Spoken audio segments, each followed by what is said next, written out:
ഇവിടെ ആരും ഇല്ലേ? കുറച്ച് ബഹുമാനത്തോടെ തമിഴിൽ ചോദിക്കും. അമ്മ തായേ. யாரோ பிச்சைக்காரன் வந்திருக்கான், சோத்த போட்டு அனுப்பு. നമ്മള് പിച്ചക്കാരാണെന്ന് കരുതിയ? അമ്മാവന്റെ രൂപം കണ്ടു കാണും. ഞങ്ങൾ പിച്ചക്കാരെ അല്ലേ, കൊഞ്ചം വെളിക്ക് വരണം. കൊഞ്ചം വെളിയിൽ വരണം.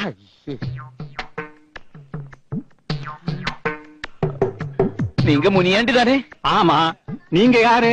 என்ன வேணும் உங்களுக்கு? എനിക്ക് ശരിക്കും ഓർമ്മ കിട്ടുന്നില്ല. ഇത് തന്നെയാണോ ആള്? നമ്മുടെ മുനിയാണ്ടി ജിമ്മ. ചിലപ്പോ ക്ഷീണിച്ചുണങ്ങി പോയതായിരിക്കും. നിന്റെ പെങ്ങളെ കണ്ടാ പറയാം. എങ്ങനെ? അതിന് വഴിയുണ്ട്. കുടിക്ക തണ്ണി വേണം. മാറി. അതെന്താ കേശവമാവ അങ്ങനെ? പെങ്ങടെ പേര് മാറിയെന്നാ പറഞ്ഞു. അയ്യേ, ഇതല്ല. உங்களுக்கு வேற பொண்டாட்டி இருக்கா? எதுக்கையா கேக்குற? சும்மா பாக்கானா? அடிச்செருப்பால நாய. മര്യാദയ്ക്ക് സംസാരിക്കണം.